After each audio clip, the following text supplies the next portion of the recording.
Welcome again to our YouTube channel. It is not just what you say. It is not just what you say, but how, when, where, and why you say what you say. People keep or give emphasis to what is said. What is said can be true, can be false, and that ends there. But the how you say it, when you say it, where you say it, and why you say what you say makes the all different. The how, the when, the where, and why you say what you say can build relationships, can inspire action, or can stir or bring conflict. The how you say, when you say, where you say it, and why you say what you say can build relationships, can inspire action, or can cause conflict. It can lead us to understand or misunderstand each other. The how, the when, the where, and why can lead us to misunderstand each other. The words we speak are important. They are true. But the way we deliver them, the how, the where, and the when, and why we say what we say determines their true impact in an individual or in a group of people. Sometimes we have thoughtless words that we may utter, thoughtless words. Even if those thoughtless words are true, they can cause harm while we mean well.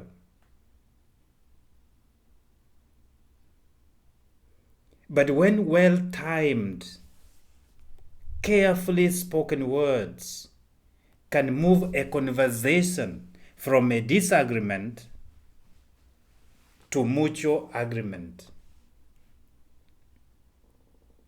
Well-timed words, carefully spoken words can bring harmony where there was disagreement, can bring mutual agreement, common understanding. Well-timed, well-spoken, carefully spoken words. That means how we speak matters a lot. How we speak matters greatly. The tone, the body language while we are speaking, and the expressions that we give as we speak. All these influence how our words are received. That means the tone we use, our body language, our expressions as we speak, they determine how these words are received by the receiver. One can deliver a kind message in a very harsh way. It is a kind message, but is delivered in a very harsh way, delivered harshly.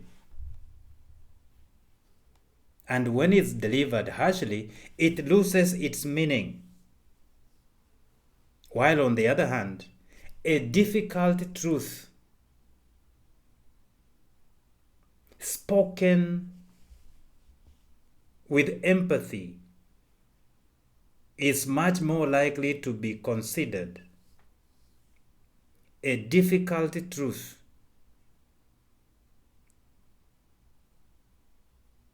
spoken with empathy is much more to be considered, more likely to be considered than a kind word delivered harshly or a truth delivered harshly.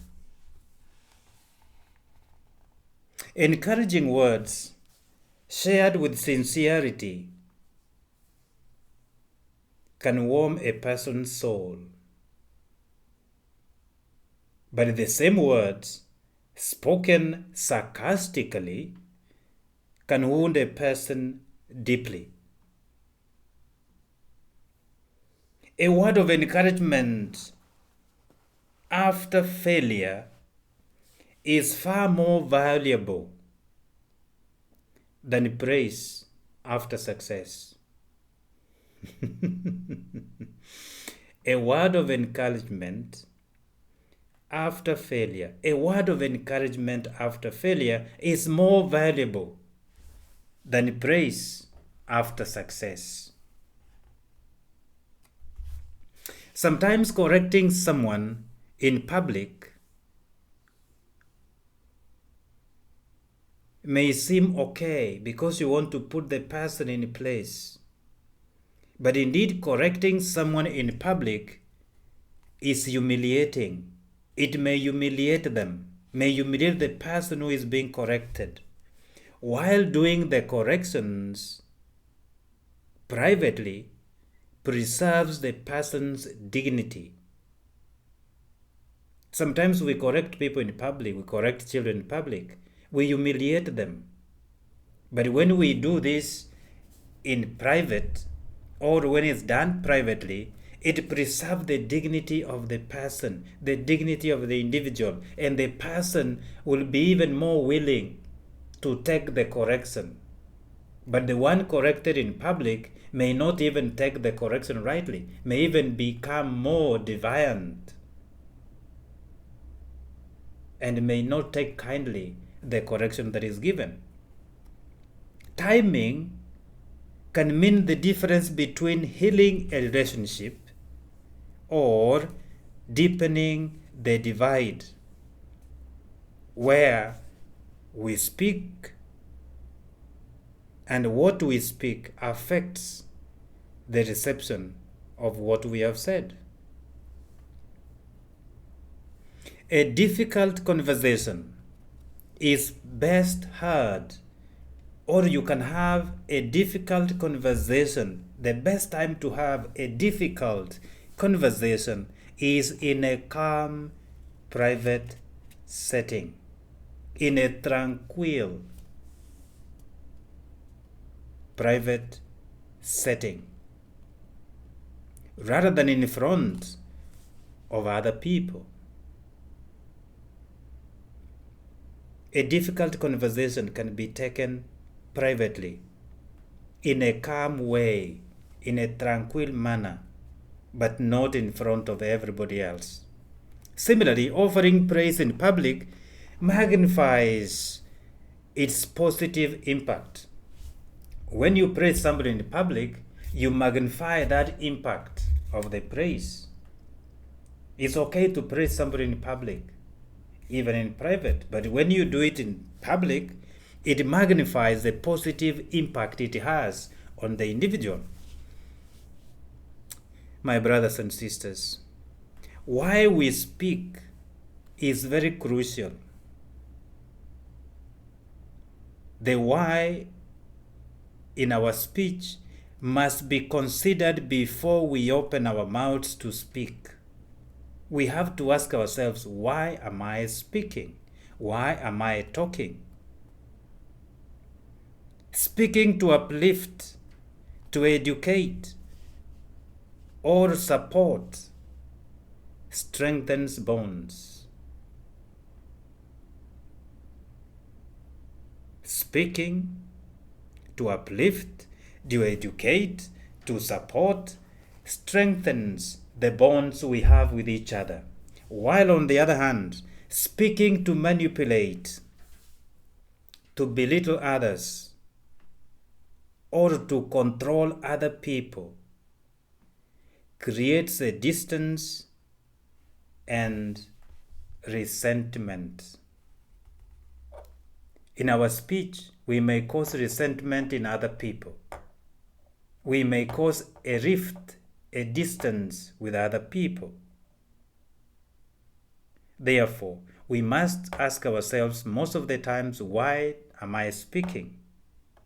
Why am I saying these words? Am I speaking to uplift, to educate, to strengthen, to encourage, or I'm speaking in order to control, in order to manipulate, in order to belittle the others, or to humiliate somebody? Why do we speak? Especially when we are with people, why should we speak what we speak?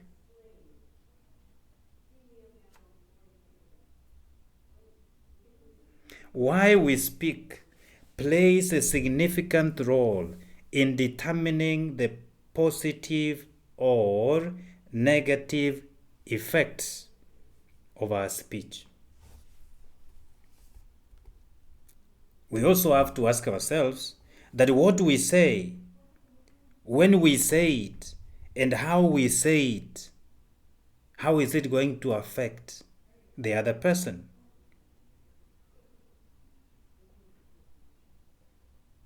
All this we have to ask ourselves because they impact others.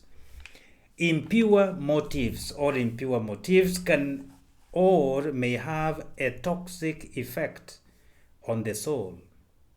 Impure motives can and may have a toxic effect on the soul.